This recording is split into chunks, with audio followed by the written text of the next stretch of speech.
¿Qué tal, Carla? ¿Cómo te va? Muy buen día. Son resultados bastante interesantes en respecto a cómo se enfrenta la pandemia en diferentes situaciones para quienes viven en hacinamiento, para quienes viven en campamentos, diferente a quien pueda realizar su cuarentena o enfrentar esta pandemia dentro de un domicilio con ingresos. Vamos a conversar de aquello con Diego Gil, él es académico de la Escuela de Gobierno de la Universidad Católica, parte también de esta investigación que creo en una de las pequeñas conclusiones que tiene el estudio el mensaje del coronavirus, el mensaje de esta pandemia, sí ha llegado a la población más vulnerable. La gran mayoría siente temor y sabe lo que significa esta pandemia, ¿no?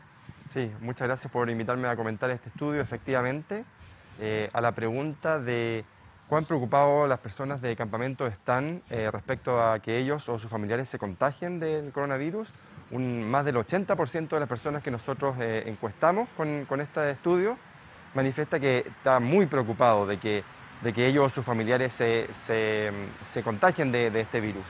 Y también una porción de ellos también manifiesta que podría, digamos, la enfermedad se podría manifestar de forma severa en el caso de esas personas. Entonces, yo creo que hay una alta preocupación por lo que está pasando por esta epidemia e incluso otros indicadores que nosotros utilizamos en la encuesta dan cuenta de que el mensaje de la gravedad de lo que estamos viviendo ha llegado a las familias que viven en campamentos. Un mensaje que lo tienen bien patente, incluso con las medidas de autocuidado, de lavado de manos, que se tratan de seguir dentro de las condiciones posibles. Pero sí hay un punto, creo, relevante respecto a qué ocurre si se enferman.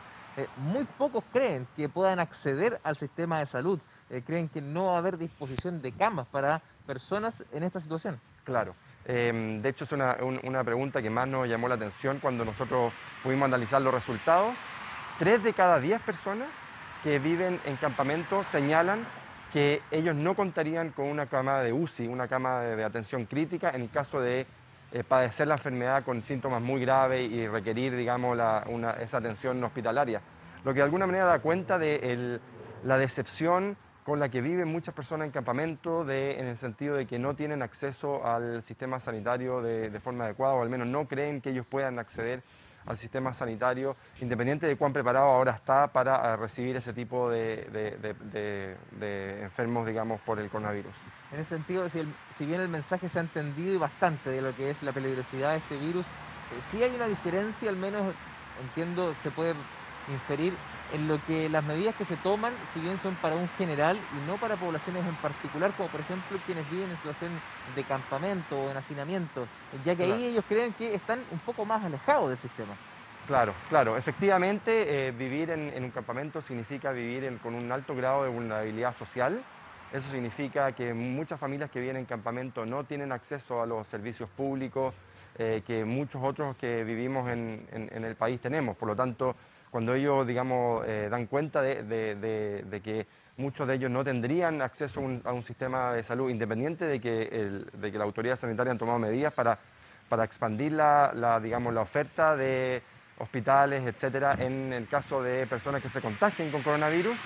De alguna manera ellos están demostrando con este indicador, con esta respuesta, de que ellos no confían, no creen que van a tener atención de salud oportuna en el caso de que ellos se contagien. ¿Qué se ha podido evidenciar en torno al ingreso? Muchos de ellos con trabajo independiente, sin contrato, que se ha visto suspendido producto de esta situación, actividades económicas que han paralizado por completo sus funciones y que generan también un efecto mucho mayor en situaciones de vulnerabilidad. Claro. Bueno, el impacto económico de la pandemia y de las medidas que ha tenido que tomar el gobierno para controlar esta epidemia en el país, de acuerdo a los datos que nosotros tenemos en este estudio, es bien, bien dramático. ¿Ah? Porque cuando nosotros le preguntamos a las personas que respondieron a esta encuesta, ¿cuántos de ellos tenían un trabajo previo a la pandemia? 7 de cada 10 personas que respondieron a la encuesta decían que tenían un trabajo previo a lo que está pasando, a esta crisis sanitaria. Y cuando nosotros le preguntamos cuánto de ese grupo, de ese 70%, ha mantenido el mismo trabajo, solamente un tercio respondió que sí. Digamos. Por lo tanto, el impacto económico de lo que está pasando desde el punto de vista laboral es muy fuerte. Si uno lo mira desde el punto de vista de los ingresos, el impacto es igualmente dramático.